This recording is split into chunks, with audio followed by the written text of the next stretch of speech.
মাংস রান্না করব বলে মাংস ধুয়ে নিয়েছি, পেঁয়াজগুলোকে কেটে দিয়ে দিচ্ছি। আদা রসুন আর কাঁচা লঙ্কার পেস্টটা দিয়ে দিলাম।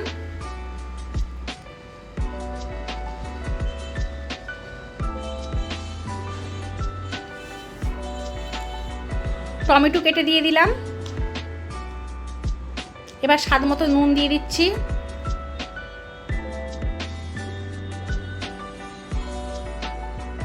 দুই তিন চামচ টক দই দিয়ে দিচ্ছি। হলুদ দিয়ে দিচ্ছি।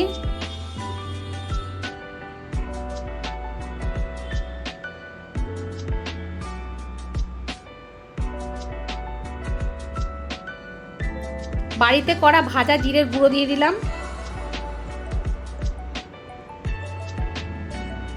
এবার ভালো করে হাত দিয়ে একসাথে মাখাবো সবগুলো।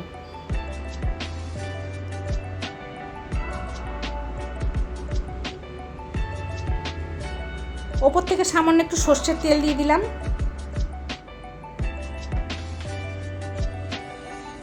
আবার হাত দিয়ে ভালো করে মাখাবো।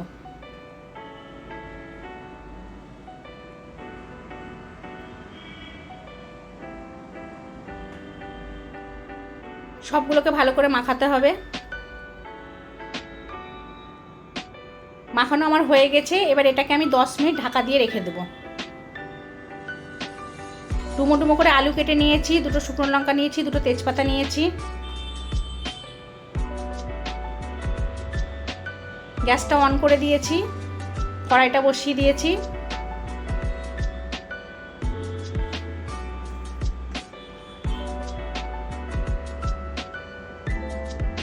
কড়াইটা একটু গরম হলে সর্ষের তেল দিয়ে দেব।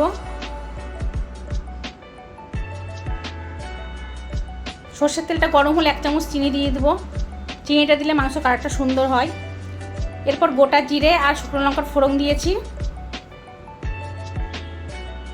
মাখিয়ে রাখা মাংসটা একে একে দিয়ে দেব।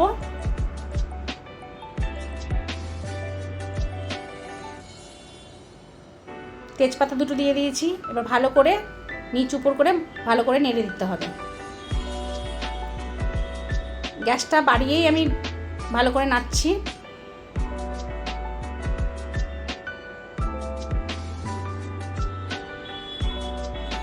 এবার আলুগুলোকে দিয়ে দিব, আবারও ভালো করে নেড়ে দেব।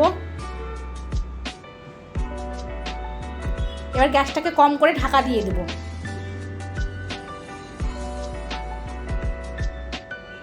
মাংস থেকে অনেকটাই জল বেরিয়েছে।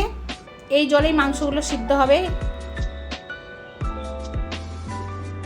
ভালো করে নেড়ে দিচ্ছি।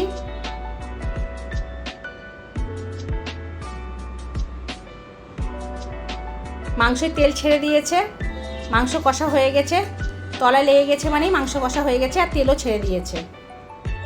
ভালো করে নিচ উপর করে ভালো করে নাড়িয়ে দেব।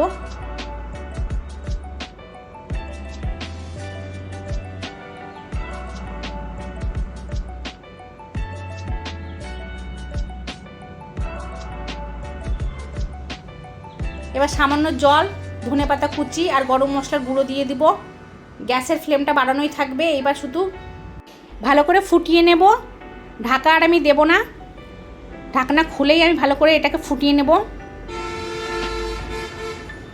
এইভাবে সিম্পলভাবে আমি একদিন মাংস রান্না করে থাকি। একটু ভালো করে টকবক করে ফুটে গেলেই মাংস রান্না আমার হয়ে যাবে।